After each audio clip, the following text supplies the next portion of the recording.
செல்வம் தந்திடும் அடியார் படுத்துயராயிரவெல்லாம் நிலம் தரம் செய்யும் நீர் விஷம் வரும் அருளோடு பெருநிலமளிக்கும்.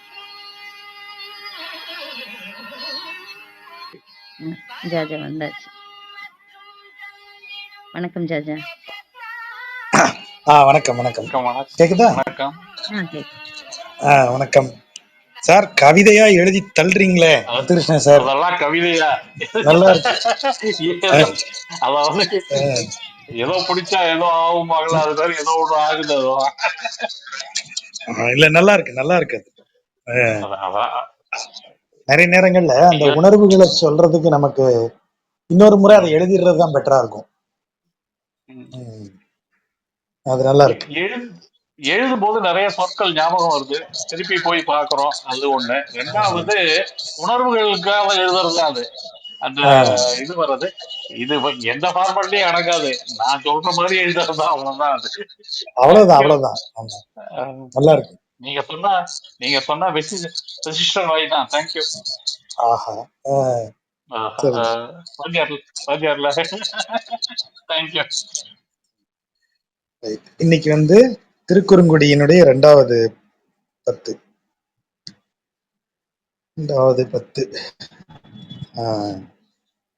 இது எல்லாமே இன்னைக்கு இன்றைய பாடல் கொஞ்சம் எளிமையான பாடல்கள் தான். இன்றைக்கு ரொம்ப அதிகமா நமக்கு வேலை வைக்க போறது இல்ல திருமங்கை மன்னன். இன்னைக்கு கொஞ்சம் எளிமையான பாடல்களா கொடுத்துட்டார். இன்றைய பாடல் என்ன அப்படின்னா, இதுக்கு முந்தைய 10 பாட்டுல குறுங்குடிக்கு என்னை உய்த்திடுமின் அப்படின்னு சொல்லி பாடினார்.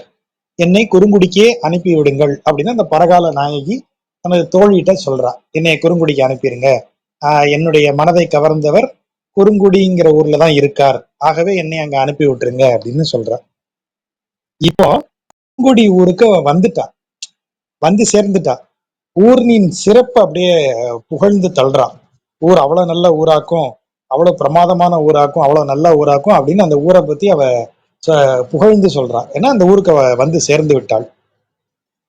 முதல் ஆரம்பிக்கும் போது அவர் எப்படி ஆரம்பிக்கிறார் பாருங்க. அது பரகால நாயகியாகிய திருமங்கை மன்னர்.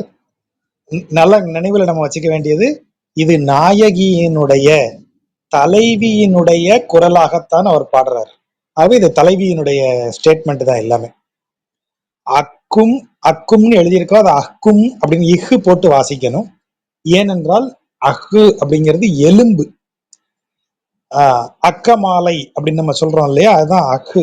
அதாவது எலும்பு மாலை, எலும்பால் மாலை அணிந்தவன், கபாலத்தால் மாலை அணிந்தவன் என்பதால் சிவனுக்கு அகமாலை அணிந்தவன் அப்படின்னு பேரு. அந்த கபாலத்திற்கு ஒரு குறியீடாகத்தான் ருத்ராட்சம் வருது. இப்ப கபால மாலை எல்லாரும் அணிய முடியாதுங்கிறதுனால கபாலத்திற்கு பதிலாக ருத்ராட்சத்தை வச்சுக்கிறாங்க. மண்டை ஓட்டுலதான் அவன் பிட்சை எடுத்து உண்ணுவான் சிவன். எல்லாரும் மண்டை ஓட்டை எடுக்க முடியாதுங்கிறதுனாலதான் திருவோடு, அந்த பேரே என்ன சொல்லுது, ஓடுன்னு தான் சொல்லுது. மண்டை ஓடு, அது திருவோடு. ஸோ இப்படி குறியீடா மாத்திக்கிட்டோம் நாம. அதாவது தட்சிண மார்க்கம் வாம மார்க்கம்னு 2 உண்டு. வாம மார்க்கம்னா கடுமையாக கடைபிடித்தல், பாசுபதம் கூட கிடையாது, காளாமுகம், அப்புறம் இது பைரவம், இந்த மாதிரி கொஞ்சம் கடுமையா இருக்கக்கூடியது. வாம மார்க்கத்திலிருந்து கொஞ்சம் மிகுந்த நெகிழ்ச்சியுடன் ரொம்ப அழகுணர்ச்சிக்கு முக்கியத்துவம் தந்து செய்யப்படும் வழிமுறை தட்சிண மார்க்கம்னு சொல்லப்படுவது. அதுக்கு வரும்போதுதான் சிவன் அழகானவனாராம். சுந்தரன் அப்படிங்கிற பேர் அவனுக்கு சவுத்துல தான் வருது. தெற்க வர வர அவன் அழகனாயிட்டே போறான். சோம சுந்தரனாராம், நிலவு போல் அழகுடையவன், நிலவை சூடிய அழகு உண்டவன் அப்படிங்கிற மாதிரி எல்லாம் பெயர் அவனுக்கு அங்கதான் வருது. ஆனால் சிவனை சொல்லும் போது அவன் கபாலங்களை மாலையாக சூடியவன், புலித்தோலை ஆடையாக அணிந்தவன். தமிழ்ல எதான சொல்றான், புலித்தோலை அரைக்கு இசைத்து, அப்படிதானே அவனுக்கு இதுவே தேவார பாடலு. இவர் என்ன சொல்றாரு, அக்கும் புலியின் அதழும் உடையார் அவர். அதழ் என்றால் தோல், புலியின் தோலை உடையார் என்றால் உடையாக அணிந்தவர் அப்படின்னு பொருள் எடுக்கணும். அகும் எலும்பையும் புலியின் தோலையும் உடையார் அவர், உடையாக அணிந்தவர் அவர். யாரு? சிவன். ஒருவர் பக்கம் நிற்க, இத எப்படி எல்லாரும் வாசிச்சிருவாங்கன்னா, அகும் புலியின் அதழும் உடையார் அவர் ஒருவர், அவர் ஒருவர்ங்கிறது சிவனை குறிக்கும், அப்படி அல்ல. ஒருவன் அப்படின்னு சொல்றது வைணவத்துல என்றைக்கும் தி ஒன் அண்ட் ஒன்லி தான். அந்த ஒருவர்ங்கிற சொல் எந்த நேரமும் நாராயணனை மட்டுமே குறிக்கும். ஏன்னா நாராயணனுக்கு ஈடு இணை கிடையாது, ஈடு இணை ஒப்பு கிடையாது. அப்போ அவன் தான் ஒருவன். ஒருவன் அந்த ஒன் அண்ட் ஒன்லிங்கிற அர்த்தத்துலதான் ஒருவன் பயன்படுத்தப்படும். அப்ப இங்கே சிவன் எதோட முடிகிறாரு? அகும் புலியின் அதழும் உடையார் அவர். எவர்? சிவன், சிவபெருமான். அகும் புலியின் அதழும் உடையார் அவர் ஒருவர் பக்கம் நிற்க. ஒருவர் யாரு? நாராயணன். நாராயணனின் பக்கத்தில் நிற்கிறார். அப்படின்னா என்ன அர்த்தம்? சங்கர நாராயணனாக தோற்றமளிக்கிறார். இறைவனுடைய ஒரு பகுதி சிவனாகவும் ஒரு பகுதி நாராயணனாகவும் இருக்கிறது. நீங்க தென்காசி மாவட்டம் சங்கரன்கோவிலுக்கு போனீங்கன்னா, நீங்க எப்பவும் தென்காசியா திருநெல்வேலியா? சரி, சங்கரன்கோவில் திருநெல்வேலியா தான் இருக்கும் நினைக்கிறேன். சங்கரன்கோவில்ல நீங்க பார்க்கலாம். அது பேரே சங்கர நயினார் கோயில். சங்கரன்னா சிவன், நயினார்னா இவர், அப்படி சொல்லி அந்த பேரை நம்ம போடுறோம். சங்கர நயினார் கோயில். சிவபெருமான் அப்புறம் விஷ்ணு இருவரும் ஒரே உருவத்துல பாதி பாதியா தெரிவாங்க. அந்த காட்சியை சொல்றாரு. அக்கும் புலியின் அதழும் உடையாரவர் ஒருவர் பக்கம் நிற்க. சிவபெருமான் புலியின் தோலை ஆடையாக அணிந்த, எலும்பு மாலை அணிந்த சிவபெருமான் ஒருவராகிய விஷ்ணுவின் பக்கம் நிற்கனா ஒரு பகுதியில் நிற்க, நின்ற பண்பர் ஊர் போலும். பண்பர், நின்ற பண்பர், இன்னொரு புறத்தில் நின்ற பண்பு உடையவர். என்ன பண்பு உடையவர்? தனது உடலின் ஒரு பகுதியை சிவபெருமானுக்கு அளிக்கும் பண்பு உடையவர். யாரு? நாராயணன். அவரே முழுமை தெய்வம், முதன்மை தெய்வம் நாராயணன். ஆனால் அவரே மனமிறங்கி என்ன செய்கிறார்? மிகுந்த பண்பு கொண்டவர். சிவபெருமான் தன்னை வணங்குவதால் சிவபெருமானுக்கு தன் உடலின் ஒரு பக்கம் நிற்பதற்கு அனுமதிக்கிறார். அப்படிப்பட்ட பண்பர் அவர் ஊர் அப்படின்னு சொல்றார். ஊர் போலும் என்றால் ஊர் இதுதான் அப்படின்னு சொல்றதா அர்த்தம். ஊர் போலும்னா அத போலவான்கிற கேள்வி கிடையாது இங்க. ஊர் போலும் என்றால் இதுவே அவர் ஊர் ஆகும் அப்படிங்கிற அர்த்தம். அக்கும் புலியின் அதழும் உடையார் அவர் ஒருவர் பக்கம் நிற்க, நின்ற பண்பர் ஊர் போலும். தக்க மரத்தின் தாழ்சினை ஏறி தாய்வாயில் கொக்கின் பிள்ளை வெள் இரவு உண்ணும் குறுங்குடியே. இப்போ இறைவனது சிறப்பை சொல்லியாச்சு. அந்த அவர் நிக்கிற ஊர்ல அவர் இப்படி தன்னை வணங்கும் சிவபெருமானுக்கு தன் உடலின் ஒரு பக்கத்தையே கொடுத்த பண்பு மிக்கவருடைய ஊர் இதுதான். அப்படியாமா? அந்த ஊர்ல என்ன ஸ்பெஷல்? தக்க மரத்தின், தக்க மரம்னா என்ன? கூடு கட்டுவதற்கு தகுந்த மரம்னு அர்த்தம். அதாவது இங்க காட்சி என்ன? அந்த மரத்தின் கிளையில இருக்கிற கூட்டுல இருந்து நகர்ந்து வந்த குட்டி பறவை, அந்த குஞ்சு, பறவை குஞ்சு தன் தாயின் வாயில் இருக்கக்கூடிய மீனை கவ்வி உண்கிறது. அதான் காட்சி. அப்போ தக்க மரத்தின் தாழ் சினை ஏறி, சினைனா கிளைன்னு அர்த்தம். தாழ்ந்த கிளை வழியாக மேலே ஏறி அந்த குஞ்சு தாயினுடைய வாயில இருந்து, அந்த கொக்கின் பிள்ளை, கொக்கினுடைய குஞ்சு வெள் இரவு, வெள்ளி நிறத்தில் மின்னும் மீன். இதை உரையாசிரியர் எப்படி எழுதியிருக்காங்க? வெள்ளிராவின் அப்படின்னு ஒரே வெள்ளிரவுன்னு ஒரே வேர்டா போடுறாங்க. இவங்க என்ன பண்றாங்க? வெள்ளிரா எனும் மீன் வகைன்னு போட்டுட்டாங்க. வெள்ளிரான்னு ஒரு மீன் வகை அப்படி இல்ல. இந்த வெள்ளிக்கெண்டைன்னு ஒரு மீனை சொல்லுவாங்க இந்த இதுல. அது என்னன்னா கொஞ்சம் ஒயிட், பயங்கர ஷைனிங்கா இருக்கும் அது பாக்குறதுக்கு. கெண்டை, அது கெண்டையில ஒரு வகை. இந்த இந்த கெண்டை, ஜிலேபி கெண்டை, இப்படிலாம் அதுக்கு பேர் உண்டு. ஒரு மாதிரி டாட் டாட்டா புள்ளி இருக்கும், அதை ஜிலேபி கெண்டைம்பாங்க. இன்னொன்னு இந்த பரல் மீன் வருமா ஜட்ஜ்? அது எது? வெண்முரசுல பரல்னு சொல்லுவாங்களே அந்த மீன். அது பரல்? இல்ல. பரலா? பரலா கூட இருக்கலாம். அல்லது இரவு அப்படின்னோடனே இறால் மீன் அப்படின்னு கூட ஒரு போடு போடுவாங்க. ஆனா அவ்வளவுலாம் இருக்க வாய்ப்பு இல்லை. இறாங்கிறது பொதுவாக மீன் வகையை குறிக்கக்கூடியது, வெள்ளை நிறத்துல இருக்கிற மீன். அவ்வளவுதான். அது என்ன பண்ணுது தாய் கொக்குன்னா, குஞ்சுக்காக எல்லா பறவைகளும் செய்யக்கூடியது. அது சாப்பிட்டு பாதி செரிமானத்துல இருக்கிறத தான் வாய்க்கு கொண்டு வந்து வச்சுக்கும். அந்த வாயில இருக்கிற உணவைத்தான் அந்த குஞ்சுகள் சாப்பிடும். ஏன்னா குஞ்சுகளால அப்படி டைரக்டா ஜீரணம் பண்ண முடியாதுங்கிறதுனால செமி குக், அதாவது நம்ம சமைக்கிறோங்கிறது என்ன, நேரடியா அரிசியை வாயில போட்டு மென்னு சாப்பிட முடியாது நம்மளால, அது ஜீரணம் ஆகாதுங்கிறதுனால, அது நம்ம குடலுக்கு அது ஜீரணம் பண்ண முடியாதுங்கிறதுனால நாம அதை என்ன செய்யறோம், நமது குடலுக்குள்ள என்ன ஆகணுமோ அதுல பாதிய அடுப்புல செஞ்சிடறோம். அதனாலதான் சமைக்காத உணவுப் பொருளை விட சமைச்ச உணவுப் பொருள் கெட்டு போய் நாறுது. அப்ப அந்த அது அது சமையல் அப்படிங்கிறதே செரிமானத்தினுடைய பணிதான். உணவை செரிமானமாக்குவதற்குடைய ஸ்டேஜுக்கு கொண்டு வந்து செமி இது, அது பாதி செரிமானம் ஆன மாதிரியான பக்குவம் தான் சமையல் பக்குவம்னு சொல்றது. உடம்பு சரியில்லாதப்ப நம்முடைய ஜீரண உறுப்புகள் ரொம்ப வீக்கா இருக்கும். அதனாலதான் ரொம்ப சாதத்தை குழைய விட்டுனா என்ன அர்த்தம், நல்ல செரிமானம் ஆயிருக்கணும். அதுக்கப்புறம் ரசம்ங்கிறது தி ஈஸியஸ்ட் டைஜஸ்டிவ்கானது உணவு. அதுல பிசைஞ்சு அப்படியே குடிக்கிறோம், அப்ப அதை டைஜஸ்டிவ் தான். ஸோ இந்த மெத்தடு அப்படியே ஒரு கொக்கு சமைக்க முடியாது மீனை அப்படிங்கிறதுனால அது என்ன செய்யுது, தன்னுடைய வாய்க்குள்ள போட்டு தன்னுடைய ஜீரண உறுப்புகள் வழியாக அதை பாதியாக செய்து பாதி செரிமானத்தில் கொண்டு வந்து அதை தான் குஞ்சுகளுக்கு ஊட்டும். எல்லா எல்லா பறவைகளும் அப்படித்தான் சாப்பாடை கொடுக்கும். அந்த இடத்துலதான் தாயினுடைய வாயிலிருந்து அந்த குஞ்சு சாப்பிடுவதை அவர் குறிப்பிடுறாரு. தக்க மரத்தின் தாழ் சினை ஏறி தாய்வாயில் கொக்கின் பிள்ளை வெள்ளிரவு உண்ணும் குறுங்குடியே. அப்படின்னா என்ன அர்த்தம், அங்கு சுட்டி காட்டப்படுவது கருணை.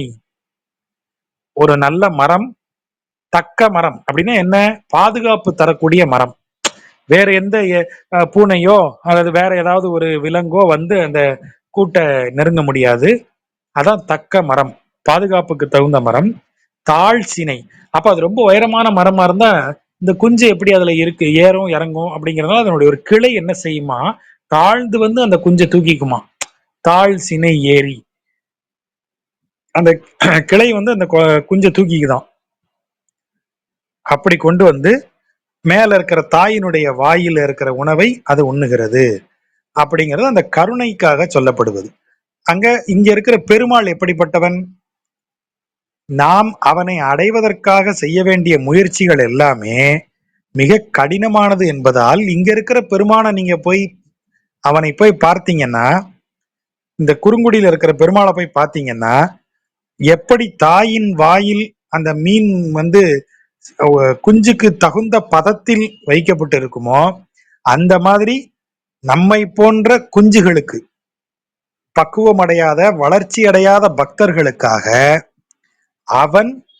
அவனை அந்த அனுபவத்தை, இறை அனுபவத்தை அதற்கு ஏத்த மாதிரி நமக்கு வச்சு கொடுப்பான் அப்படிங்கிற அர்த்தத்துல அதை சொல்றது. தக்க மரத்தின் தாழ்ச்சினை ஏறி தாய்வாயில் கொக்கின் பிள்ளை வெள்ளிரவு உண்ணும் குறுங்குடியே அப்படின்னு அதை சொல்றா. எனக்கு ஏத்த மாதிரி என் தலைவன் அங்க இருப்பான். நீங்க அவனை விசிஷ்டாத்வைதத்தின் மூலமாக அணுகுங்கள், இல்ல யாகம் செய்து அணுகுங்கள், இல்ல யோகம் செய்து அணுகுங்கள். ஆனா நான் கொஞ்சம் வீக்கு, அதனால அவன் என்னைய பொறுத்த வரைக்கும் எனக்கு தலைவனாவே வந்து என்னைய ஏற்றுக்கொள்வான். அவ்வளவுதான். துங்க ஆர் அரவத் திரை வந்து உலவ தொடுகடலுள் பொங்கு ஆர் அரவில் துயிலும் புனிதர் ஊர் போலும் செங்கால் அன்னம் திகழ் தன் பனையில் பெடையோடும் கொங்கு ஆர் கமலத்து அலரில் சேரும் குறுங்குடியே. துங்க என்றால் வடமொழியில துங்கம் அப்படிங்கிற சொல்லுக்கு என்ன பொருள் என்றால் ஓங்கி அப்படின்னு அர்த்தம். துங்க பத்ரா அப்படின்னு அந்த நதிக்கு பேரை சொல்றோம். பத்ரானா விரிதல், ஓங்கி விரிந்த ஆறு, அதுதான் துங்க பத்ரா அது பொருள். சோ அந்த துங்கம் என்றால் ஓங்கிய அப்படின்னு அர்த்தம். இதுக்கே மலை சிகரங்கள்ல உயர்ந்த சிகரத்துக்கு துங்கம் அப்படிங்கிற பொருளை பயன்படுத்துவாங்க. இங்க துங்க அப்படின்னா என்ன அர்த்தம், எது ஓங்கி இருக்கிறது, ஆர் அரவ திரை. திரை என்றால் கடல் அலை. கடலுக்கு மேல திரை மாதிரி இப்படி வர்றதுனால அதுக்கு அலைக்கு தான் திரைன்னு பேரு. அந்த அலை எப்படி வருகிறது? ஓங்கியும் பேர் ஒலி எழுப்பிக் கொண்டும் வருகிறது. துங்க ஓங்கிய, ஆர் அரவ பேர் ஒலி, அரவம் என்றால் ஒலி, ஆர் அரவன அப்படியே கூடுதல் பேரொலி. அப்படிப்பட்ட திரை, துங்க ஆர் அரவ திரை வந்து உலவ, அலை வந்து ஓங்கிய அலைகள் பேரொலியுடன் வந்து மோதக்கூடியதாக, தொடு கடலுள், இந்த இடத்துல தொடுன்னா ஆழமானன்னு அர்த்தம். தொடு கடலுள் ஆழமான கடலில், பொங்கு ஆர் அரவில். பொங்குன்னா என்ன அர்த்தம்? பெரிய, இந்த இடத்துல கடல் ஆழமா இருக்கு, அந்த கடல்ல ஒரு மெத்த மாதிரி ஒரு பாம்பு சுருண்டு இருக்கணும்னா அந்த ஆழக்கடலை விட அது எவ்வளவு பெருசா இருக்கணும். அதனாலதான் அது பொங்கு ஆர் அரவுன்னு சொல்லப்பட்டது. தொடுகடலுள் பொங்குவார் அரவு. கடல் ஆழமானது, ஆனா அந்த ஆழத்தையே ஒண்ணுமில்லாத ஆக்கும்படி ஒரு பெரிய உருவமாக அந்த பாம்பு சுருண்டு இருக்கிறது. அப்படிப்பட்ட அரவில் துயிலும் புனிதர், அதில் பள்ளி கொண்டிருக்கிற பெருமான், புனிதமானவனாகிய எம்பெருமான் இருக்கிற ஊர் இதுதான், புனிதர் ஊர் போலும். அப்படியா? இந்த ஊர்ல என்ன சிறப்பு? செங்கால் அன்னம், சிவந்த கால்களை உடைய அன்னம், திகழ் தன் பனையில். இந்த இடத்துல பனை மூணு சுழினை, பனைனா என்ன? வயல், அந்த சோலைன்னு அர்த்தம். தமிழ்ல பனைங்கிறத சரியா சொன்னா பண்ணைன்னு சொல்லணும். பண்ணை வீடு, பண்ணை அப்படின்னு நம்ம சொல்றோம் இல்லையா, விவசாய பண்ணை, அந்த பண்ணை தான் பனைன்னு வருது. திகழ் தன் பனை, தன் திகழ் பனை அப்படி எடுக்கணும். தன்னுனா குளிர்ச்சி, குளிர்ச்சி திகழும் இந்த சோலையில் செங்கால் அன்னம், செங்கால் அன்னம் தன் திகழ் பனையில் பெடையோடும், பெடைனா அதனுடைய ஜோடி, தன்னுடைய துணை, அந்த துணையோடும், கொங்கு ஆர் கமலத்து, கொங்கு என்றால் இந்த இடத்துல நறுமணம்னு அர்த்தம். கொங்கு ஆர் கமலம், நறுமணம் மிக்க தாமரை பூவில், தாமரை பூவினுடைய அந்த அலரில், அலர்னா விரிந்திருக்கிற தாமரைன்னு அர்த்தம். அந்த கமல, அந்த வாசனை மிக்க விரிந்திருக்கிற அந்த தாமரையில் சேரும். அதாவது ஜோடிய அன்னப்பறவைகள் போய் குளிர்ந்து இருக்கக்கூடிய அந்த பண்ணையில், அந்த சோலையில் நன்கு விரிந்து நறுமணம் வீசிக்கொண்டிருக்கக்கூடிய தாமரை மலரில் ஒன்றாக சேரும். இது ஏன் சேருங்கிற வார்த்தையை சொல்றாரு? பெடையோடு சேரும்னா குறுங்குடிக்கு வந்தாச்சு, தலைவனோட சேர்ந்தாச்சு, அந்த மகிழ்ச்சி தான் இப்படி வெளிப்படுகிறது. இந்த அதுக்கு முன்னாடி வரைக்கும் புலம்பல்ல, கடைசி இதுக்கு முந்திர 10 பாட்டுல என்ன சொன்னோம்? என்னைய குறுங்குடிக்கு அனுப்பிடுங்க, என்னைய இப்படி தவிக்க விட்டு போயிட்டானேன்னு புலம்புனோம். இப்ப குறுங்குடிக்கு வந்து அவனோட சேர்ந்து விட்டோம். ஆகவே எல்லாமே இங்க பாத்தீங்கன்னா ஜோடியோட சேரக்கூடிய காட்சியா வரும். முதல்ல என்ன சொன்னார்? ஒரு தாய் தன் பிள்ளைக்கு உணவூட்டுவது போல அன்புடன் அவன் என்னை அழைத்து கொண்டான். அடுத்தது, ஒரு அன்னப்பறவை தனது ஜோடியோடு அப்படி குளிர்ந்த பனையில், குளிர்ந்த ஒரு சோலையில் ஒரு விரிந்த மலர்ந்த வாசனை மிக்க தாமரையில போய் சேருகிறது. அப்படின்னா அப்படி ஒரு சிம்மாசனம் மாதிரி அப்படி அதுல கூப்பிட்டு உட்கார வச்சுக்கிறான். அப்ப இத நடந்துருச்சுன்னா அதான் 3வது பாட்டு.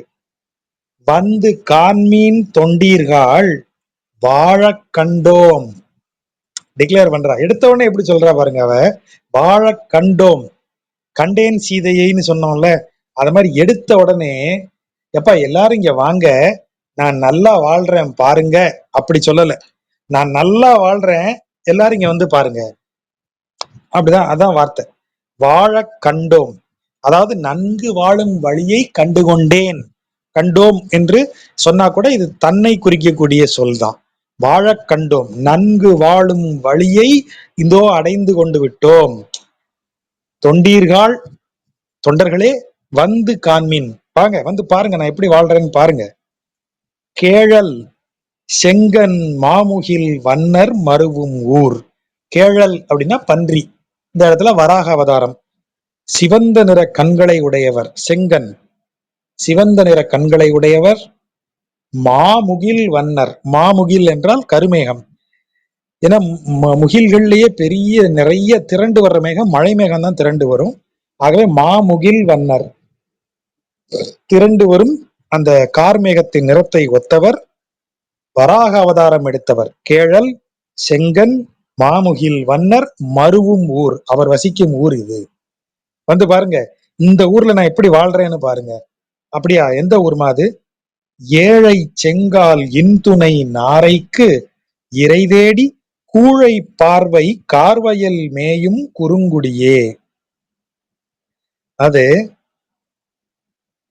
நாரை என்ன செய்யுது, தன்னுடைய ஏழைன்னா இந்த இடத்துல மென்மைன்னு அர்த்தம். ஏழை என்றால் மென்மைன்னு அர்த்தம். ஏழை செங்கால், மென்மையான சிவந்த கால்களை உடைய தன்னுடைய ஸ்பெஷல் ஜோடி இன் துணை, தன்னுடைய மிக இனிமையான துணை பறவையாகிய பெண் நாரைக்கு இறை தேடி ஆண் நாரை என்ன செய்கிறது, கூழை பார்வை. கூழை பார்வை அப்படின்னா இந்த கொக்குனுடைய பார்வையை சொல்றது. எப்படின்னா, கொக்குக்கு ஒன்னே மதி அப்படின்னு சொல்லி ஒரு பழமொழி சொல்லுவாங்க.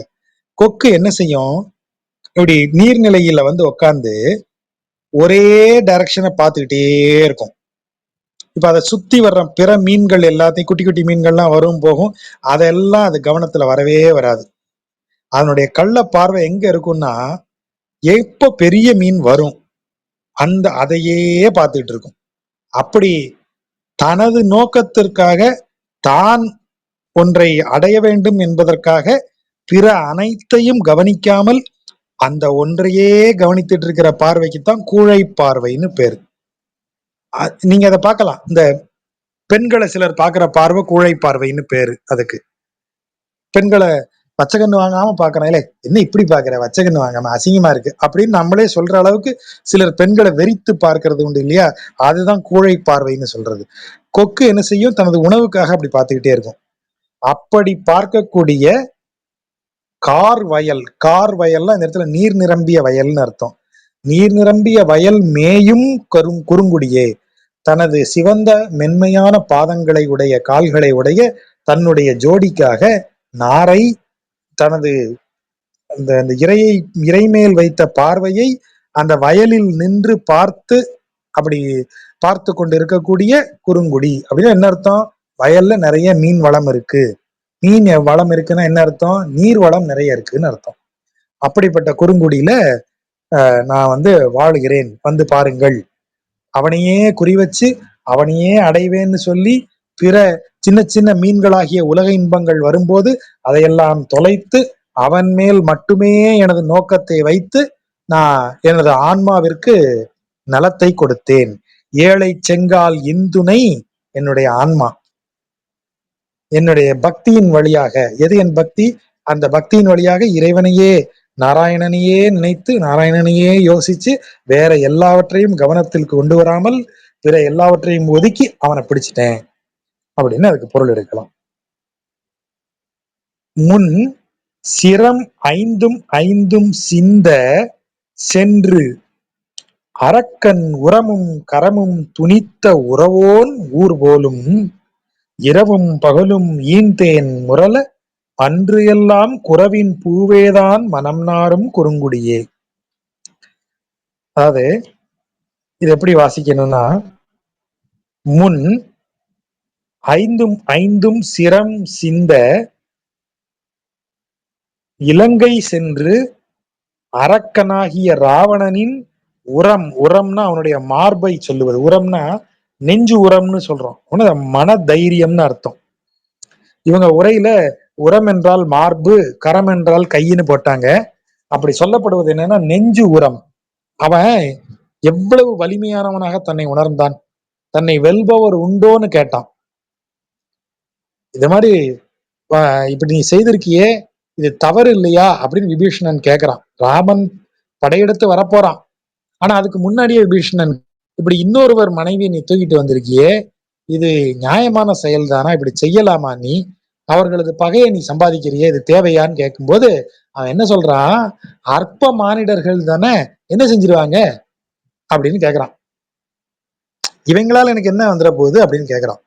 அப்போ அவனுக்கு இருந்த தைரியம் ஒண்ணு இருக்குல்ல, நம்மள மானிடர்களால நம்மள ஒண்ணுமே பண்ண முடியாது அப்படிங்கிற ஒரு தைரியம் இருக்குல்ல.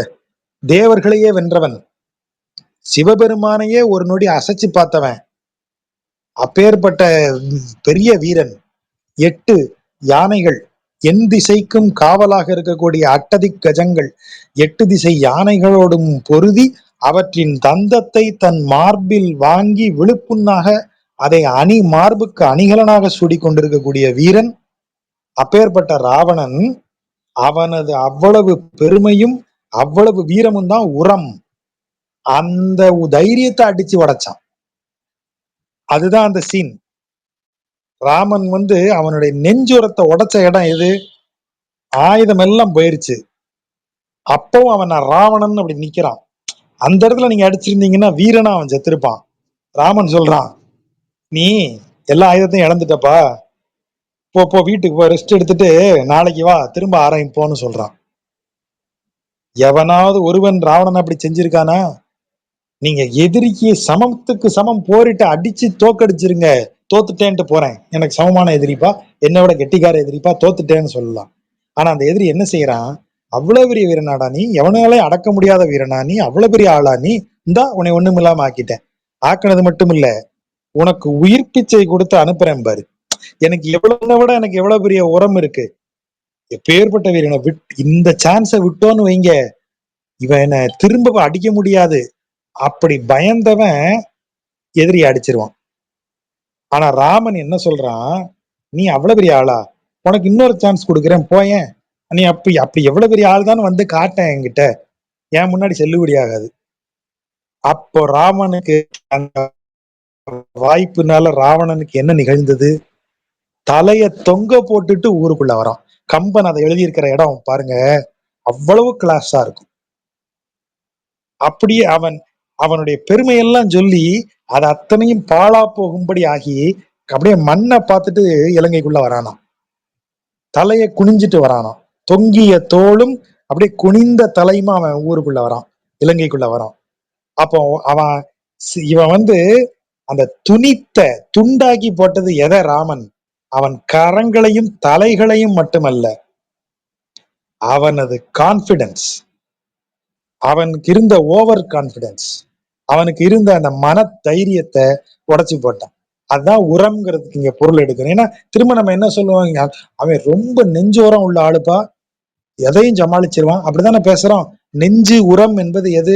அவனுடைய மனத்திட்பம், அந்த மனம் எவ்வளவு தைரியமா இருக்குங்கிறத சொல்றது.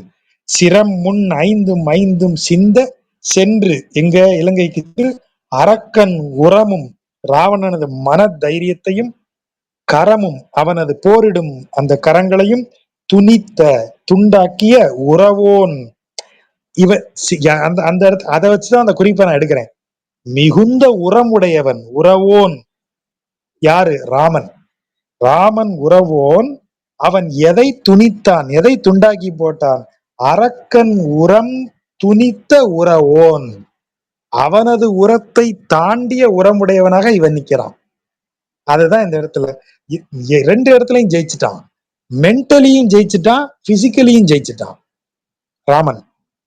இல்லன்னு வைங்க, பிசிக்கலி ராவணனை ஜெயிச்சிருப்பான். இப்ப கர்ணன் அடிபட்டு விழுந்தான். இன்னி வரைக்கும் கர்ணனை நம்ம எப்படி பேசிட்டு இருக்கோம்? நீங்க யோசிச்சு பாருங்க.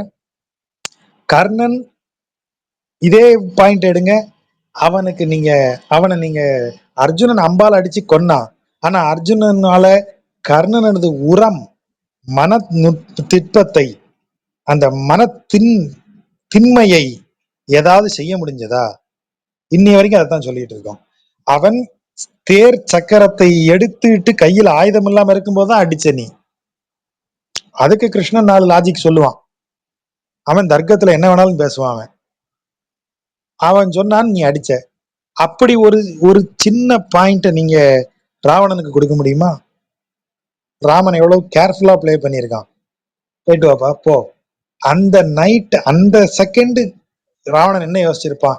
அடா பாவி, இந்த சொல்லி என்னை அனுப்புனியே, கூடுதலா ஒரு அம்ப நெஞ்சில எனக்கு செலுத்தி எனக்கு என்னை கொண்டு இருக்க கூடாதா? நீ இந்த ஒரு நைட்டு, நாளைக்கு காலையில திரும்ப உங்ககிட்ட வந்து சாவ போறேன், ஆனா இந்த ஒரு நைட்டு என்னை இந்த உலகத்துல இத்தனை வருஷம் நான் எவ்வளவு பெருமையாவும் பீடாவும் நினைச்சுக்கிட்டு இருந்தேனோ, என்னுடைய வீரம் எல்லாத்தையும், அதை அத்தனையும் ஒண்ணுமில்லாம ஆக்கி என்னைய புலம்ப விட்டியடா பாவி ஒரு ராத்திரியில, நீ என்னை இதுக்கு கொண்டு இருக்கலாமேன்னு ராவணன் யோசிச்சிருப்பான். அதுதான் இவன் உரம். உரம் துணித்த உறவோன் ஊர் போலும் அப்படின்னு அவர் சொல்ற இடம். இரவும் பகலும் தேன் ஈன் முரல, ஈன் என்றால் இனிமையாக அர்த்தம், தேன் என்றால் இந்த இடத்துல தேனி, அதாவது வண்டு. இரவும் பகலும் வண்டு என்ன செய்கிறது, இனிமையாக முரலோசை எழுப்பிக் கொண்டே இருக்கிறது, பறந்து கொண்டே இருக்கிறது. மன்று எல்லாம் குறவின் பூவேதான் மனம் நாரும். மன்று என்றால் சாலைகளின் சந்திப்புக்கு மன்றுன்னு பேர். இப்ப 2 ரோடு 3 ரோடு அல்லது 4 ரோடு சந்திக்கிற இடத்துல முன்னாடி ஒரு மரம் வச்சு அதை சுத்தி ஒரு மேடை கட்டி இருப்பாங்க. அங்க 4 பெருசு உட்காந்துருக்கும். எந்த தெருல இருந்து யாரு போனாலும் வந்தாலும், என்னப்பா நீ என்ன போற எங்க போறன்னு எல்லா விசாரையும் விசாரிக்கும். அந்த காலத்துல சிசிடிவி கிடையாதுங்கிறதுனால எல்லா ஜங்ஷன்லயும் இப்ப சிசிடிவி போட்டிருக்கிற மாதிரி 4 பெருசுகளை உட்கார வச்சிருப்பாங்க. அந்த பெருசுகள் உட்கார்ந்துருக்கிற இடம் தான் மன்று. அந்த மன்று பூரம் குறவை மலர்களின் வாசனை வீசுகிறது. குறவை மலர் இன்னும் இருக்கு, குறிஞ்சி மலர், குறவ மலர் குறிஞ்சி நிலத்திற்குரிய மலர்களில் ஒன்று. குறவ மலர்னு போட்டு கொத்து கொத்தா பூக்கக்கூடியது, நல்ல நறுமணம் உள்ள பூ. இது குறிஞ்சி நிலப்பகுதி தானே, இது மகேந்திரகிரியினுடைய கீழே தானே. ஆகவே குறவை மலர் இங்கு சொல்லப்படுகிறது. மலையும் மலை சார்ந்த இடம் என்பதால் திருக்குறுங்குடியில குறவை சொல்லப்படுகிறது. அப்போ குறவை என்ன செய்யுமா, பகல்லையும் பூத்து இருக்கும், ராத்திரியிலையும் பூத்து இருக்கும். அதனால இந்த சில பூக்கள் பகல்ல தான் பூக்கும், ராத்திரி பூக்காது, மூடிடும். உதாரணமா செம்பருத்தி எடுத்துக்கோங்க, பகல்ல பூத்திருக்கும், சாயங்காலம் ஆனா மூடிடும். ஆனா இந்த மல்லிகை, அப்புறம் முல்லை, இந்த மாதிரி சில மலர்கள் நைட்டு தான் பூக்கும். இந்த மலர் குறவை மலர் பூத்து, இப்ப புன்னை, குறவை, இந்த மாதிரி மலர்கள் எல்லாமே பூத்துருச்சுன்னா அது பகல் இரவு 2 பொழுதுமே பூத்துதான் இருக்கும். அப்படி பூத்து இருக்கிறதுல பகல் பொழுதுல தேன் இருந்தக்கூடிய வண்ணத்து பூச்சிகளும் வரும், இரவு மகரந்த சேர்க்கைக்குரிய வண்டுகளும் வரும். அதனாலதான் இரவும் பகலும் தேன் ஈன் முரல அப்படிங்கிற வார்த்தையை போடுறாரு. அதுக்குத்தான் குறவம்பூவை கொண்டாந்து உள்ள வைக்கிறாரு. ஏன்னா இரவும் பகலும்னு சொன்னா இவர் எந்த பூவை தேடி தேனீக்கள் செல்லுகின்றனன்னு சொல்றாரோ அது இரவும் பகலும் பூத்து இருக்கும் பூவா இருக்கணும். ஆகவேதான் குறவம்பூவை கொண்டாந்து கரெக்டா உள்ள போடுறாரு. நீங்க குறவம்பூ பத்தி படிச்சு பாருங்க, ரொம்ப சுவாரஸ்யமா இருக்கும். கவ்வை களிற்று மன்னர் மாள களிமா தேரது, மான் தேர் கிடையாது, இதுல மான் தேர்னு கொடுத்திருக்காங்க. களிமா தேர், மா என்றால் பெரிய, இந்த மா அப்படின்னு நம்ம இது சொல்றோம் இல்லையா, பேர் என்ன, மாவீரன் அப்படின்னு சொல்றோம் இல்லையா, அப்ப மிகப்பெரிய வீரன் அர்த்தம். அந்த பொருள்ல மா தேர், பெரிய தேர். களி என்றால் வலிமை வாய்ந்தன்னு அர்த்தம். களிமா தேர், மிக வலிமையான பெரிய தேரை ஓட்டியவன். எதுக்கு ஓட்டினா, யாருக்காக ஓட்டினா, ஐவர்க்காய், பஞ்சபாண்டவர்க்காய் ஓட்டினான் என்று அன்று பாரத யுத்தத்தின் போது. அதனால என்ன நிகழ்ந்தது, கவ்வை களிற்று மன்னர், கவ்வை என்றால் பேரொலின்னு அர்த்தம். கவ்வை பேரொலி எழுப்பும் யானைகளை உடைய மன்னர்கள் எல்லாம் மாள, எதில் மாள, அமரில் மாள. கவ்வை களிற்று மன்னர் அமரில் மாள ஐவர்க்காய் அன்று களிமா தேர் உய்த்தான். உய்த்தான் என்றால் ஓட்டினான், அப்படி செலுத்தினான் அப்படின்னு அர்த்தம். பெரும் ஒலி எழுப்பும் யானைகளை அப்படின்னா என்ன அர்த்தம், யானை படைகளை உடைய பெரிய மன்னர்கள் எல்லாம் இறந்து போகும்படி இவன் தேர் தான் வச்சிருக்கான். இப்போ படைகளை பொறுத்த வரைக்கும் காலாட்படை, காலாட்படையை விட சிறந்த படை குதிரைப்படை, குதிரைப்படையை விட சிறந்த படை தேர்ப்படை, தேர்ப்படையை விட வலிமை வாய்ந்தது யானைப்படை. இதுதான் இந்த 4 படைகள். கஜ, இது ரத, துரக, பதாதி. பதாதினா பாதாதி, கஜ, அதுக்கு அடுத்தது சொல்லக்கூடியதே துரகம். துரகம்னா தேர். இல்ல மாத்தி சொல்லிட்டேன், கஜ ரத, கஜ ரத துரக பதாதி. ஆமா, சோ ரதம் 2வது மெயின். இப்ப இவன் என்ன எப்படி வின் பண்ணியிருக்கான், இவன் 2வது லெவல்ல இருக்கக்கூடிய படை தான் இவன் கையில இருக்கு. ஃபர்ஸ்ட் குவாலிட்டியான படை எல்லாமே மன்னர்கள் கையில இருக்கு. நீங்க மகாபாரத யுத்தத்துல அந்த சேனைகள் எப்படி இருக்குங்கிற கணக்க சஞ்சயன்ட்ட கேட்பான் திருதராஷ்டிரன். போர் ஆரம்பிக்கும் போது கீதை வாசிங்கனாலே தெரியும். அப்படி வாசிக்கும் போது கௌரவர்கள் சைடுல க்ஷத்ரிய மன்னர்கள் எல்லாரும் வந்திருப்பாங்க. அவங்க எத்தனை அக்ரோனி சேனைகளோடு வந்து நிக்கிறாங்கங்கிற கணக்க சொல்லுவான். இந்த பக்கம் பாத்தீங்கன்னா மன்னர்கள் எண்ணிக்கை குறைவா இருக்கும். இந்த காட்டுவாசிகள், இந்த பிற இனத்தவர்கள், அந்த மாதிரி ஆட்கள் நிறைய இருப்பாங்க பாண்டவர்கள் சைடுல. அப்போ ரெண்டாவது செகண்ட் குவாலிட்டி படை தான் இவங்கிட்ட கிடைச்சது, கலிமா தேர்.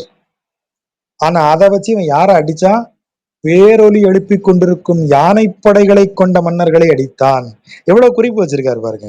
கவ்வை களிற்று மன்னர் அமரில் மாள கலிமா தேர் ஐவர்க்காய் அன்று உய்தான் ஊர் போலும். அப்படிப்பட்டவன். எதிர இருக்கிறவன் எவ்வளவு வலிமை வாய்ந்தவனா இருந்தாலும் இறைவன் கையில ஏதாவது ஒரு பொருள் இருந்தா போதும், அந்த பொருள் அது வெற்றி பெறும். மை வைத்து இலங்கு கண்ணார் தங்கள் மொழி ஒப்பான் கொவ்வை கனிவாய் கிள்ளை பேசும் குறுங்குடியே. கிள்ளை என்றால் கிளிப்பிள்ளை, கிளி. கொவ்வை கனிவாய் கிளி, கோவை கனியினுடைய சிவந்த நிறத்தை போன்ற அழகு கொண்ட அந்த கிளி யார போல பேசும்? மை வைத்து இலங்கு கண்ணார்தங்கள் மொழி பேசும். கண்ணில் மையிட்டிற்கு அழகுபடுத்தி கொண்டிருக்கும் இளம்பெண்கள் பேசக்கூடிய மொழிக்கு ஒப்ப அந்த மொழியை போல பேசக்கூடிய கிளிகள் நிறைந்த திருக்குறுங்குடி. அந்த ஊர்ல தான் எங்க ஆள் இருக்கார். தீ நீர் வண்ண மாமலர் கொண்டு பிறை ஏந்தி தூநீர் பரவி தொழுமின் எழுமின் தொண்டீர்கள் மாநீர் வண்ணன் ஊர் மருவி உறையும் இடம் வானில் கூநீர் மதியை மாடம் தீண்டும் குறுங்குடியே.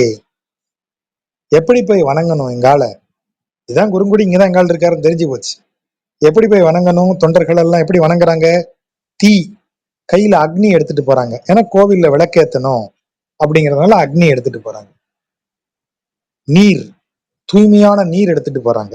இறைவனுக்கு நைவேத்தியம் பண்ணணும், அந்த இதெல்லாம் பண்ணணும், சடங்குகள்லாம் செய்யணும்னா கையில நீர், தூய நீர் வச்சிருக்காங்க.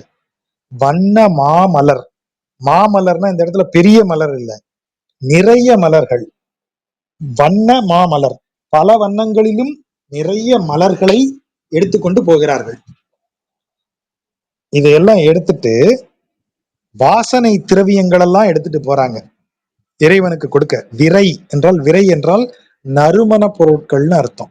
இறைவனுக்கு கொடுக்கறதுக்கு சந்தனம், ஜவ்வாது, சாம்பிராணி, இது எல்லாமே இறைவனுக்கு நீங்க கொடுக்கக்கூடிய வாசனை பொருட்கள். அதையும் எடுத்துக்கொண்டு தூநீர், தூநீர்னா தூய நீர் அப்படின்னு, நீர்னா நீவிர் அப்படின்னு அர்த்தம். நீங்கள் எல்லாம் தூயவர்களாகிய நீங்கள், அதுதான் தூநீர். இந்த தூயவர்களாகிய நீங்கள் அப்படின்னு யாரை பார்த்து சொல்றாரு? தொண்டீர்கள், இறைவனை வணங்க செல்லும் தொண்டர்களை பார்த்து சொல்றாரு.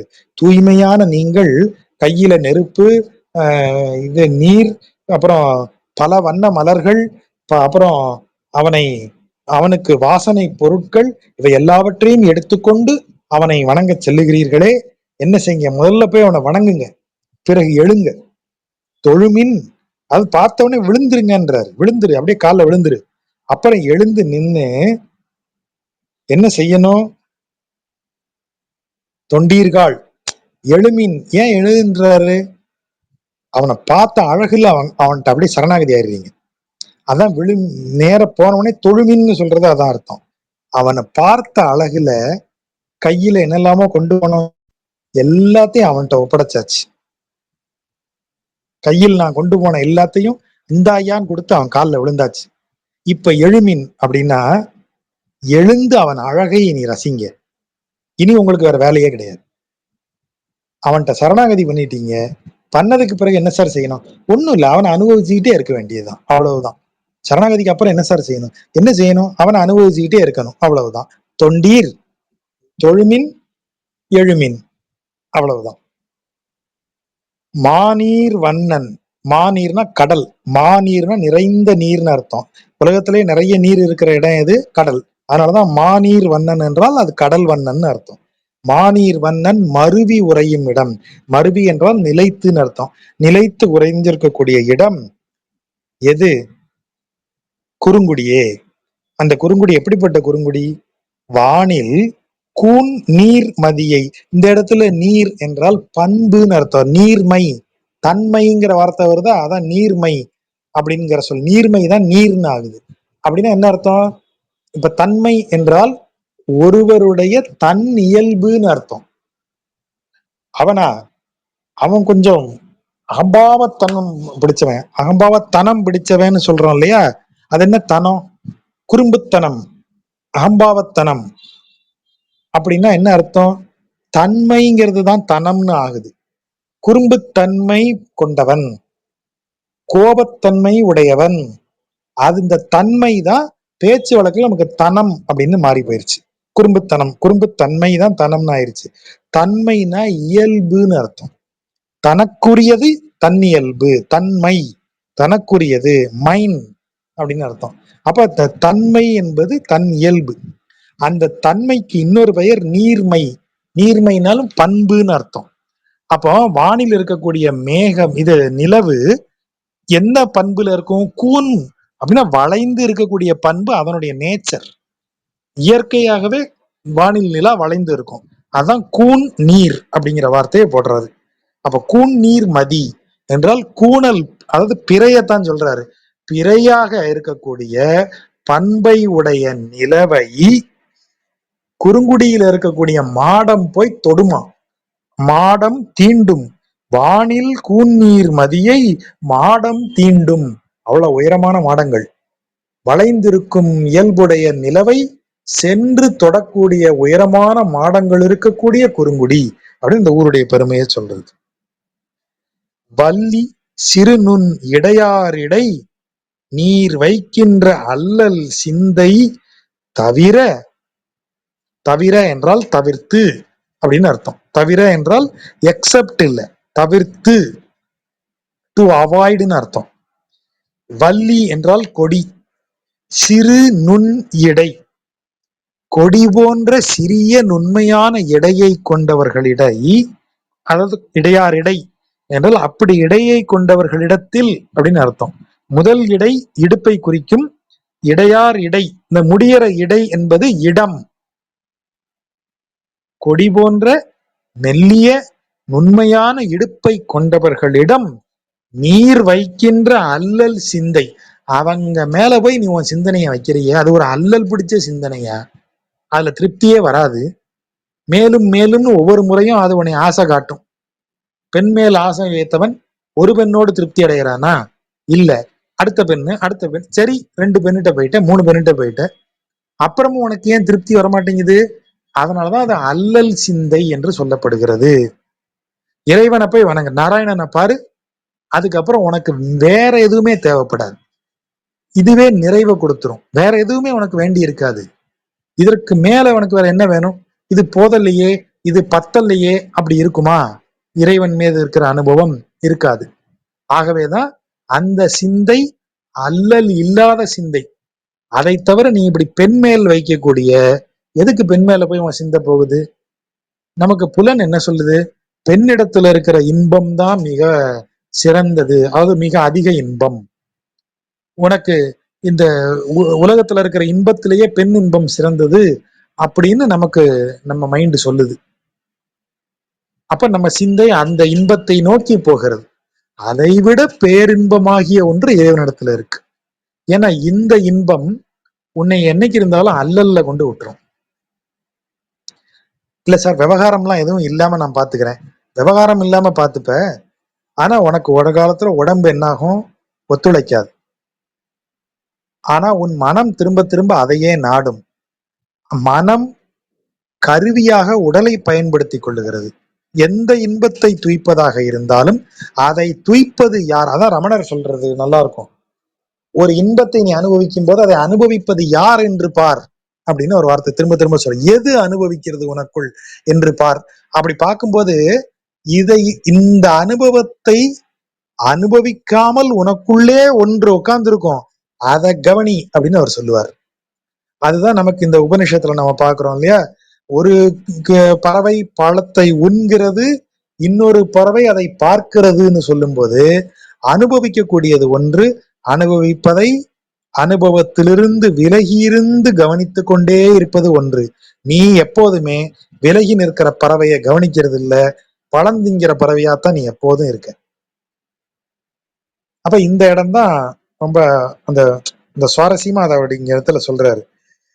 அல்லல் சிந்தைங்கிற வார்த்தை அவ்வளவு இம்பார்ட்டன்டான வார்த்தை. அப்ப ஏன் சிந்தை அல்லல் சிந்தைன்னு சொன்னார்னா இவ்வளவு பெரிய பொருள் அதுக்கு பின்னாடி இருக்கு. அல்லல் சிந்தை தவிர்த்து சொல்லில் திருவே அணையார். சொல்லில் திருவே அப்படின்னா சொல்ல போனால் அப்படின்னு அர்த்தம். சொல்ல போனால் திருவே அணைய, திருனா மகாலட்சுமி தாயார். மகாலட்சுமி தாயார் அணையார் என்றால் அதற்கு ஒப்பானவர்கள்னு அர்த்தம். சொல்ல போனா மகாலட்சுமிக்கு ஒப்பாக இருக்கக்கூடியவர்கள். கனிவாய் எயிறு ஒப்பான், அவர்களது கனிவாய், கனிவாய்னா அப்படி அந்த சிவந்த உதடுகளை உடைய அவர்களது வாயில் இருக்கக்கூடிய பல் வரிசை. இங்கே எயிறு என்று சொன்னால் பல்லுக்கு மேல இருக்கிற பார்ட் கிடையாது, அதுக்கு பல் வரிசைன்னு அர்த்தம். அந்த பல் வரிசை எதற்கு ஒப்பாக இருக்கும்? கொல்லை முல்லை மெல்லரும்பு ஈனும். அதாவது கொல்லை முல்லை ஈனும் மெல் அரும்பு கனிவாய் எயிறு ஒப்பான், அப்படிதான் அதுக்கு பொருள். கொண்டு கூட்டி வாசிக்கிறது அப்படிதான் வாசிக்கணும். கொல்லை முல்லை ஈனும் மெல் அரும்பு. வீட்டு கொல்லையில இருக்கக்கூடிய உன்னுடைய முல்லை மரம் அப்படியே அரும்பா விட்டுருக்கும் பாரு, அது ஈனும். ஈனும் என்றால் மலரும். அந்த அந்த அரும்பரும்பா இருக்கிற முல்லை இருக்கே, அது அவர்களது பல் வரிசைக்கு ஒப்பானது. அவர்களை சொல்ல போனா தோற்றத்துல மகாலட்சுமியை ஒத்து இருக்கிறவங்க, அப்படிப்பட்டவங்க குறுங்குடியில இருக்காங்க. அடைமின் அடியீர்கள், நீங்க அவர்களை போய் அடையுங்கள். அதை விட்டுட்டு வள்ளி சிறுநுண் இடையாரிடை நீர் வைக்கின்ற அல்லல் சிந்தனை தவிர சொல்லின் திருவே அணையார் கனிவாய் வயிறு கனிவாய் எயிறு ஒப்பான் கொல்லை முல்லை மெல்லரும்பு ஈனும் குறுங்குடியே அடைமின் அடியீர்கள். குறுங்குடிக்கு போங்க, அங்க இருக்கிற பெண்கள் பாருங்க, பாக்குறதுக்கு மகாலட்சுமி மாதிரி இருப்பாங்க. அவர்களது இதெல்லாம் பல்வரிசையெல்லாம் முத்து போல, முல்லை மலர் போல, முல்லை அரும்பு போல இருக்கும். அப்படின்னா என்ன அர்த்தம்? பேரின்பம் அங்கே இருக்கிறது, சிற்றின்பம் நீ இங்க தேடிட்டு இருக்க பெண்கள்கிட்ட, அதை விட பேரின்பம் குறுங்குடியில இருக்கு அப்படின்னு அதை சொல்றாரு. அதனாலதான் ரெண்டையுமே பெண்களாக உருவகிக்கிறாரு. உலக இன்பங்களை அனுபவிச்சுட்டு இங்க உட்காந்துருக்கியே, அதை என்ன சொல்றாரு? வள்ளி சிறுநுண் இடையாரிடைன்னு சொல்லிட்டாரு. பேரின்பம் குறுங்குடியில இருக்கு, அதை என்ன சொல்றாரு? திருவே அணையார் மெல் அரும்பு கனிவாய் எயிறு ஒப்பான்னு அதை பாராட்டிடுறாரு. நாரார் இண்டை நாள்மலர் கொண்டு நம் தமர்கள். நம் தமர் அப்படின்னா நம்மை சேர்ந்தவர்களே, நம்ம ஆட்களே அப்படின்னு அர்த்தம். தமர் என்றால் தம்மை சேர்ந்தவர். நம் தமர் நம்ம கோஷ்டி, அப்படி நம்ம கோஷ்டியை சேர்ந்தவர்களே. நார் ஆர் இண்டை, இண்டைனா மாலை, நாரால் கட்டப்பட்ட இண்டை. எந்த மலரை கட்டினீங்க, மாலையாக்குனீங்க? நாள் மலர் கொண்டு. நாள் மலர்னா ரெண்டு பொருள் உண்டு. அன்றைக்கு பூத்த மலர் அப்படின்னு ஒரு பொருள் உண்டு, தாமரைக்கு நாள் மலர்னு பேரு. நாள் பொழுதில் மட்டுமே, நாள்னா பகல், நாள் பொழுதில் மட்டுமே மலர்ந்திருப்பதால் நாள் மலர்னு தாமரைக்கு பேரு. தாமரையை நாரினால் மாலையாக கட்டினும் பொருள் எடுக்கலாம், அன்று அலர்ந்த பூவை நாரால் மாலையாக கட்டினும் பொருள் எடுக்கலாம். அப்படி மாலையை கட்டி கொண்டு ஆறா அன்போடு, அது என்ன ஆறா அன்பு? திகட்டாத அன்பு, குறையாத அன்பு. ஓஷோ ஒரு கதை சொல்லியிருக்காரு. இந்த காதல் காதல்னு பெனாத்துறவங்களுக்கு என்னுடைய டீனேஜ்ல நான் ஓஷோ படிச்சதுனால இந்த காதல்ங்கிற ஒரு ஒரு ஃபீலே நமக்கு வந்ததில்லை. நம்ம பக்கத்துல இருக்கிற எல்லாருமே அதை, நான் வந்தாலே காதலர்கள்லாம் கலைஞ்சிருவாங்க. என்னுடைய நண்பர்கள் எல்லாரும் அதுல ரொம்ப பிரபலம். நான் யாராவது ரெண்டு பேர் லவ் பண்ற மாதிரி நம்ம ஃப்ரெண்ட்ஸ்ல தெரிஞ்சதுன்னா 5 நிமிஷத்துல பேசி ஆட்டத்தை கலைச்சி விட்டுருவேன். பல பேர் இதை கலைச்சி விட்டுருக்கேன். எனக்கு கல்யாணம் கொஞ்சம் டிலே ஆகும்போது என் கூட படிச்ச காலேஜ் ஃப்ரெண்டு கேட்டான், கொஞ்சமாடா கலைச்சி விட்டு நீ, உனக்கு இது வேணும் அப்படின்னு சொல்லிட்டு போனான். அத மாதிரி நமக்கு ஒரு பெருமை. இது எதுக்கு ஓஷோ சொல்றாரு? ஒரு கதை, இளவரசியும் ஒரு சாதாரண ஒருத்தனும் படை வீரனும் காதலிக்கிறாங்களாம். என்ன செய்ய, அந்த படை வீரனை கொன்னுருவோம், இளவரசிக்கு வேற அப்படின்னா ஒரு வயதான மந்திரி சொன்னாராம், அரசே அப்படி செய்யாதீங்க. அப்புறம் இளவரசி ஏதாவது ஏருக்கு மாறா செஞ்சு வைப்பா, அந்த படை வீரனை ஏதாவது செஞ்சீங்கன்னா அவங்களே ஒருத்தர் ஒருத்தர் வெறுத்து போகும்படி செஞ்சிடலாம். அது எப்படி செய்வீங்க? பொறுப்பை எங்கிட்ட விடுங்க, என்ன ஏதுன்னு கேட்காம நீங்க ஆர்டர் போடணும். என்ன, 2 பேரையும் ஒரு தனி ரூமுக்குள்ள அனுப்புங்க. என்னையாது என்ன விவகாரம் பண்ற? ஒண்ணும் இல்ல, 2 பேரையும் ஒரு கயிறால கட்டிருங்க, 2 பேரும் இணை பிரியவே கூடாது, அப்படியே விட்டுருங்க, 2 நாள் கழிச்சு கதவை திறங்க அப்படின்னு சொல்லிட்டாரு. இவங்களுக்கு முதல்ல இப்படி தங்கள் 2 பேரையும் சேர்த்து ஒரு கயிறால கட்டி ரூம்குள்ள விட்டு ரொம்ப குஷியா இருந்தது 2 பேருக்கு. அப்படியே அணைச்சிக்கிறாங்க, முத்தம் கொடுத்துக்கிறாங்க, எல்லாம் பண்றாங்க. அப்புறம் கொஞ்ச நேரம் கழிச்சு நெளிகிறான், இந்த பக்கம் திரும்ப முடியல, அந்த பக்கம் திரும்ப முடியல, உட்கார முடியல, ஒரு சைடா தான் படுக்க முடியுது. முக்கியமான பிரச்சனை, பாத்ரூம் போக முடியல. ஓஷோ அந்த கதையை எப்படி முடிப்பாரு? கதவை திறந்து கட்டை அவிழ்த்தவுடன் இருவரும் இரு திசைகளுக்கு பிரிந்து ஓடினார்கள். தன்மேல் ஒண்ணுக்கு இருந்த அந்த பெண்ணை அவன் கடைசி வரை அந்த படை வீரன் திரும்பி பார்க்கவே இல்லை அப்படின்னு எழுதி வச்சிருப்பாரு அந்த கதையில. அப்போ அன்பு காதல் பெருக்கெடுத்து ஓடுகிறதுன்னு எல்லாம் நீங்க சொன்னீங்கன்னா கூட ஒரு லெவல் வரைக்கும் தாயா அந்த அன்பு. அதுக்கு மேல அன்பு பயங்கர டார்ச்சரா இருக்கும். ஆனா இறைவன் மேல் நாம் வைக்கக்கூடிய அன்பு எப்படி இருக்கிறது? ஆறா அன்பு, இந்த திகட்டாத அன்பு. இறைவனை நீங்க 24 மணி நேரம் ஒரு குழந்தையாக கருதி உங்க மடியில போட்டிருந்தா கூட இறைவன் ஐயா போர் அடிக்குதே, ரொம்ப நேரமா குழந்தையா இருக்கேனேன்னு உங்கள்கிட்ட சொல்ல மாட்டான். இறைவனை தலைவனாக எண்ணி நாள் முழுவதும் அவனை காதலித்து கொண்டே இருங்கள். ஏமா இப்படியாமா லவ் பண்ணுவ, கொஞ்சம் கேப் விடுமான்னு அவன் கேட்க மாட்டான். அவன் மேல் நீங்கள் எந்த அன்பை அவன் மேல் பொழிந்தாலும், அவன் மேல் எவ்வளவு பக்தியோடு நீங்கள் இருந்தாலும் அவன் அதனால் எவ்விதத்திலும் அதில் பாதிக்கப்பட மாட்டான், குறை சொல்ல மாட்டான், ஏத்துப்பான். ஆகவேதான் அவன் மேல் வைக்கிற அன்பு ஆறா அன்பு என்று சொல்லப்படுவது. ஆறா அன்புனா குறைவற்ற அன்பு, எந்த தடங்களும் இல்லாத அன்பு. அப்படி ஆறா அன்போடு எம்பெருமான் ஊர் அடையுங்கள், கையில் மாலையை எடுத்துக்கொண்டு அந்த அந்த தொடுத்த மாலையோடு அவன்கிட்ட வந்து அவனை வணங்குங்க அப்படின்னு நான் சொல்றேன். தாரா ஆறும் வார் புனல் மேய்ந்து வயல் வாழும் கூர்வாய் நாரை பேடையோடு ஆடும் குறுங்குடியே. தாராங்கிறது ஒரு நீர்ப்பறவை. எங்க ஊர் பக்கம் தாராக்கோழி தாராக்கோழிம்பாங்க. கொஞ்சம் அதாவது எப்படி இருக்கும்னா, இந்த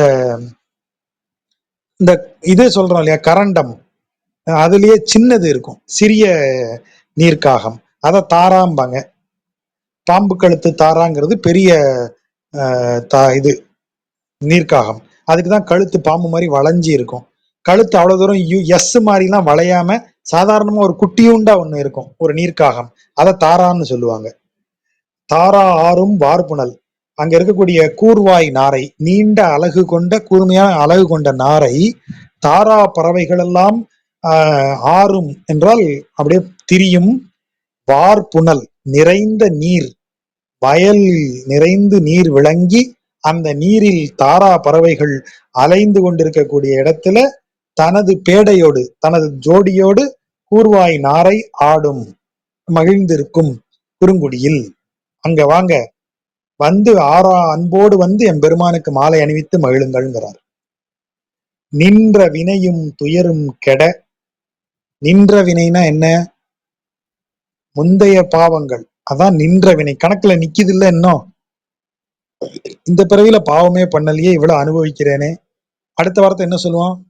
எந்த பிறவில செஞ்ச பாவமோ, இந்த வார்த்தை நம்மள அறியாமலே சொல்றோம். அப்ப அது நின்ற வினை, இதற்கு முன்பு செய்து இன்னும் நான் தீர்க்காமல் இருக்கிற, என் கணக்கில் இன்னும் பாக்கி நிற்கிற வினை, அதான் நின்ற வினை. அந்த வினையும் அந்த வினையால் நான் அடையும் துயரும் கெட. நின்ற வினையும் துயரும் கெட மாமலர் ஏந்தி சென்று பணிமின். கையில மலர்களை எடுத்துக்கொண்டு சென்று பணியுங்கள், எழுமின், அவனை பணிந்து எழுங்கள், எழுந்து அவனை பாருங்க, அவன் அழகு அப்படியே உங்களை. அப்போ இது இதுக்கு முன்னாடி ஒரு வார்த்தை போட்டு இது எப்படி போட்டிருக்காரு கவனிங்க. தொண்டீர்கள் ஒரு வார்த்தை சொன்னார், தொண்டர்களேன்னு சொல்லிட்டாரு. யாரு தொண்டர்கள்? இறைவனிடத்தில் தன்னை ஒப்புவித்தவன் தொண்டன். தொண்டனை நோக்கி என்ன சொல்றாரு? தூநீர், அதாவது தூய்மையான நீர். நீர் எப்படி தூய்மையானவரானீர்? இறைவனுக்கு தொண்டன்னு சொல்லிக்கிட்ட உடனேயே நீர் தூயவர் ஆயிட்டீர். ஆகவேதான் தூநீர் தொண்டர்கள், தூயவர்களாகிய தொண்டர்களே தொழுமின் எழுமின்னு முடிச்சிட்டாரு. அவனை தொழுங்க, எழுந்த அவன் அழக ரசிங்கன்ட்டாரு. இந்த இடத்துல என்ன சொல்றாரு? சாதாரண ஆள் அவன், நம்மள மாதிரி கேட்டகிரி. இன்னும் சொல்ல போனா ஏன் கேட்டகிரி, தொண்டன் எல்லாம் கிடையாது. நின்ற வினையும் துயரும் கெட. எதுக்கு அவனை போய் பார்க்கணும்? எனக்கு ரொம்ப சங்கடமா இருக்கு, ரொம்ப வாழ்க்கையில கஷ்டத்தை அனுபவிக்கிறேன், என்ன செய்யனே தெரியல. அப்போ நீ இறைவனை அடையணும்னு நினைச்சு இறைவன்கிட்ட போல, என்ன நினைச்சு போற? என் வினைகளினால் ஏற்படும் துயர் கெட, எனக்கு இருக்கிற கஷ்டத்தை போக்கிக்கிறதுக்காக அவனை அப்படி போறவனை பார்த்து சொல்ற பாட்டு இது. நின்ற வினையும் துயரும் கெட மாமலர் ஏந்தி, உனக்கு இருக்கிற கஷ்டமும் உன்னுடைய பழைய கர்ம பாவங்களும் போறதுக்காக அவனை போய் பார்த்து முதல்ல வணங்கு. பணிமின், பணி, எழுமின், எழு. இப்போ பார்க்கும்போதுதான் உனக்கு தெரியும். அவனை வணங்கிட்ட, ஆஹா என்ன அழகு, எப்படி தெய்வம், இவங்கிட்ட போய் நம்ம என்ன கேட்டுக்கிட்டு இருக்கோம், இவன்கிட்ட கேட்க என்ன இருக்கு, நம்மளை ஒப்படைக்க இல்லையா செய்யணும். அப்ப என்ன செய்யணும்? தொழுமின். இப்ப கீழே விழுந்து கும்பிட்டுரு. இப்ப நீ என்ன ஆயிருவ? தொண்டீர்கள். இப்ப தொண்டன் ஆயிருவ. பணிமின் எழுமின் தொழுமின், அவ்வளவுதான்.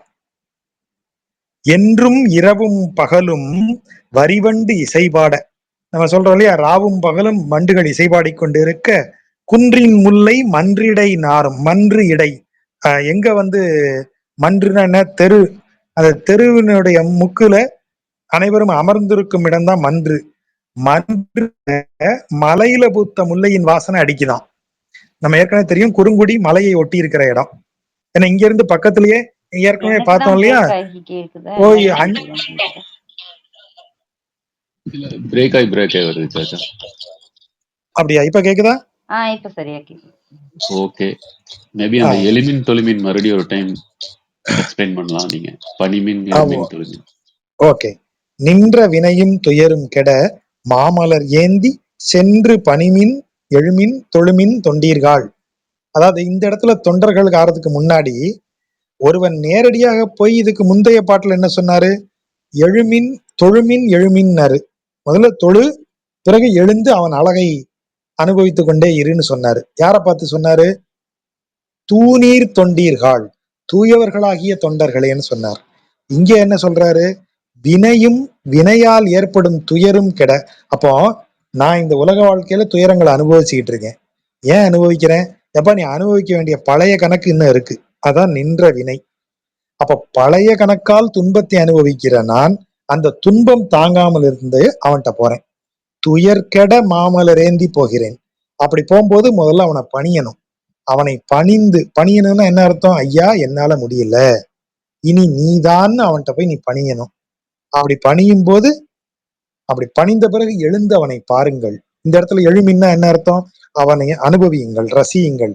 அப்படி ரசிக்கும் போதுதான் தெரியும் வினைப்பயனை விட கூடுதலான விஷயம் அவனை அடைவது. அவனை அடைய முயற்சிக்கும் போது வினைப்பயன்லாம் ஒண்ணுமே கிடையாது. ஆகவே அவர் என்ன சொல்றாரு? தொழுமின், அதுக்கப்புறம் தொழுங்க அவனை. அப்ப நீங்க என்ன ஆயிருவீங்க? தொண்டராயிருவீங்க. பணிமின், நீங்க பணியறதுக்கு போகும்போது யாரு நீங்க? நின்ற வினையும் துயரும் கெடுவதற்காக அவன்கிட்ட போய் நின்னவர், அவனை பணிந்தவர்கள். ஆனால் பணிந்து எழுந்த பிறகு அவனை தொழும் தொண்டராக ஆகிவிடுகிறீர்கள். நின்ற வினையும் துயரும் கெட மாமலரேந்தி சென்று பணிமின் எழுமின் தொண்டீர்கள் தொழுமின், அவ்வளவுதான். என்றும் இரவும் பகலும் வரிவண்டு இசைபாட குன்றின் முல்லை மன்றிடை நாரும் குறுங்குடியே. குன்றில இருக்கக்கூடிய முல்லை வந்து தெருவுல மணக்குதான். அப்ப என்ன அர்த்தம்? குறுங்குடி மலையை ஒட்டின பிரதேசம் தான். இப்போ நம்ம பார்த்திருக்கோம், 5 நம்பிகள் உண்டு குறுங்குடியிலன்னு சொன்னா கூட 3 நம்பி தான் குறுங்குடி கோயில்ல இருப்பாங்க. மீதி 2 நம்பிக்கு தனி கோயில். அதுல ஒருத்தர் மலை நம்பி, மலைமேல் நம்பின்னு சொல்லுவாங்க. அவர் பக்கத்துல ஒரு மலைக்கு மேல இருப்பாரு. ஒரு ஜீப்ல தான் நம்ம அங்க போனோம். அந்த ஜீப்ல ஒருத்தருக்கும் இவ்வளவுன்னு காசு வாங்கி மேல கூட்டு போவாங்க.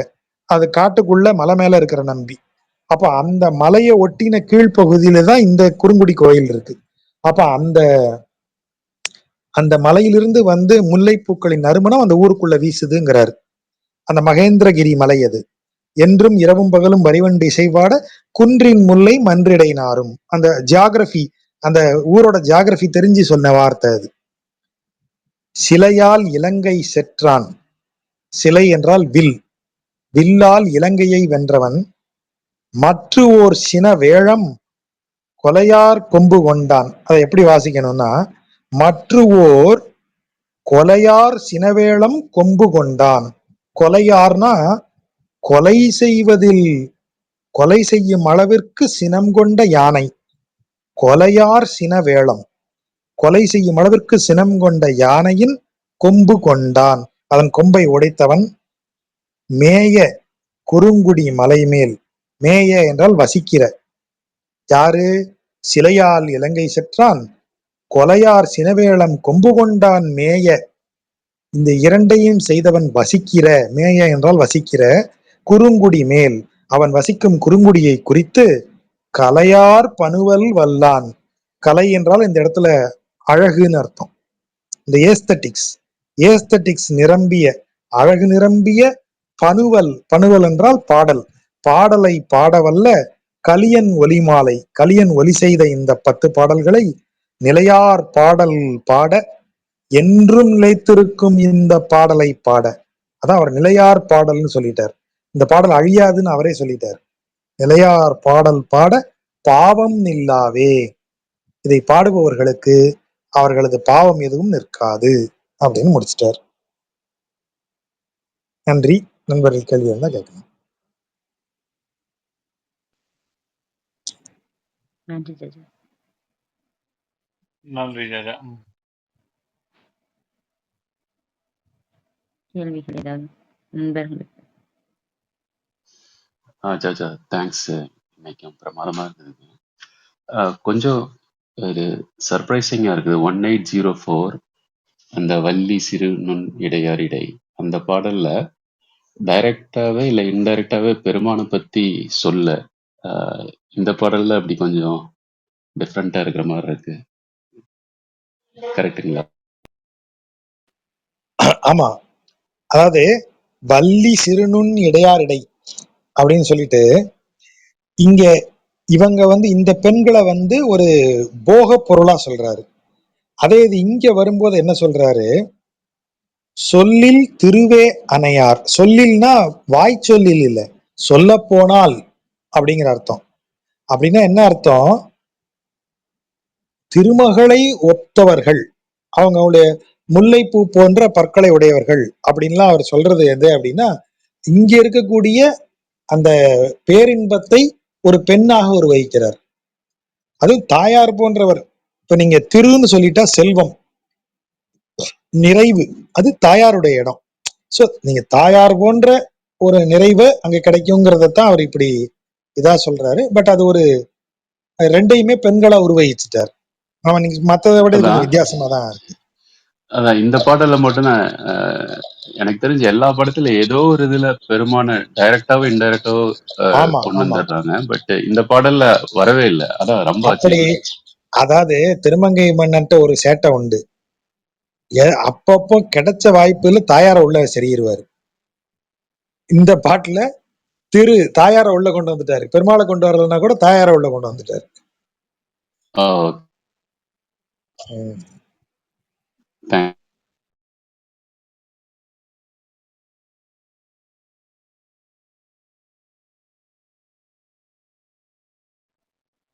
வேறு நண்பர்களுக்கு ஏதாவது? கீழே இருக்க நண்பர்கள் வரணும்னா வரலாம்.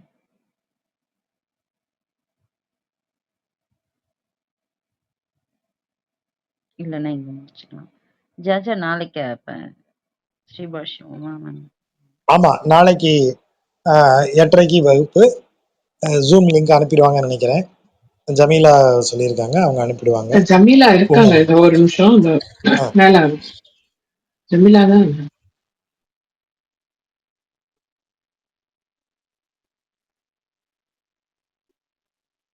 இந்த ஒரு நிமிஷம்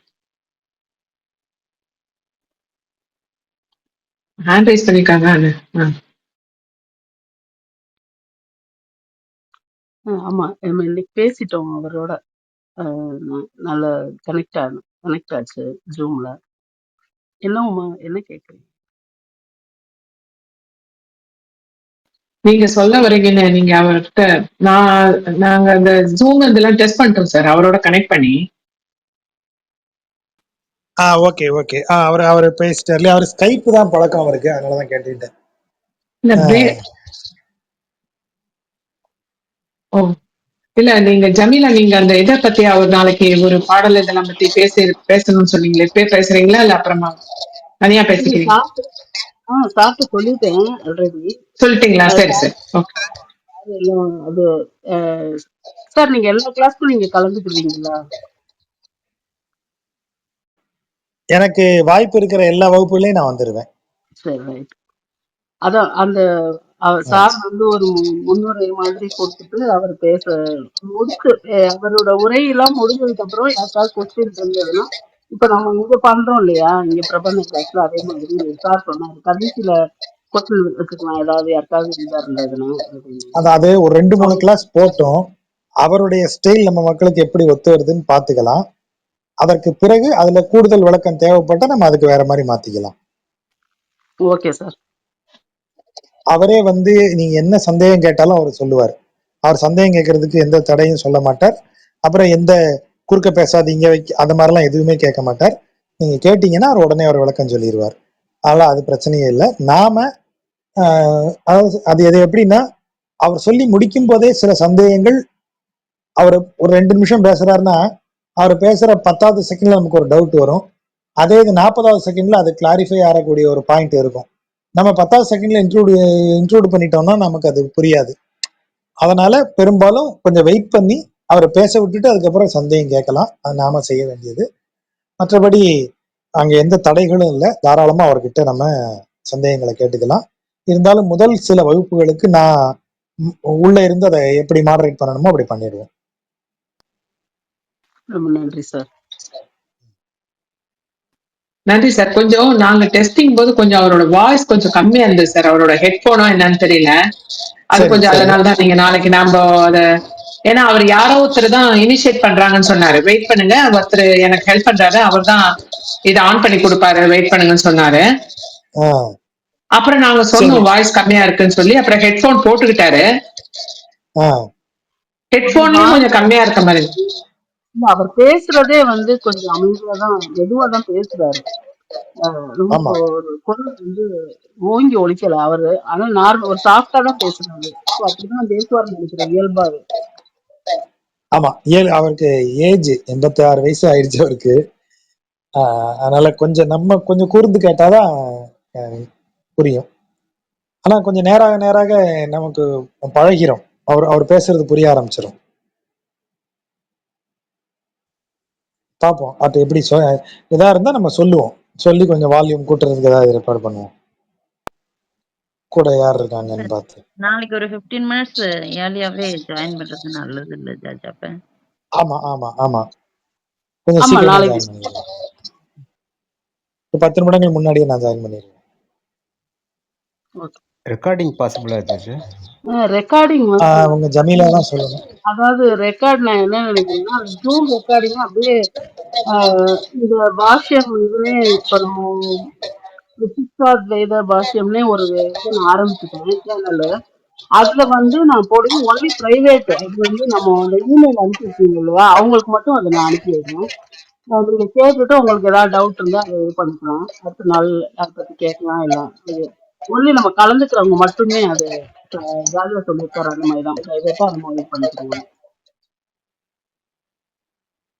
ஒரு கிளாஸ் 2 கிளாஸ் மிஸ் பண்ணா கூட நம்ம பார்த்துக்கலாம். பட் பப்ளிக்கா பண்ண முடியாது. வேற யாருக்கும் நம்ம கூட நம்ம குரூப்ல இல்லாத, நம்மகிட்ட ரெஜிஸ்டர் பண்ணாத ஆட்கள் இதை பார்க்க முடியாது. அவ்வளவுதான். Rights are reserved.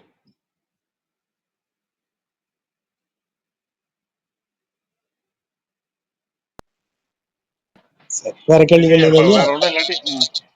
ஆமா, அப்ப நாளைக்கு சந்திக்கலாம் வகுப்புல, பாஷ்யம் வகுப்புல. நன்றி நண்பர்களுக்கு. நன்றி நன்றி நன்றி. நன்றி ஜெயஜா.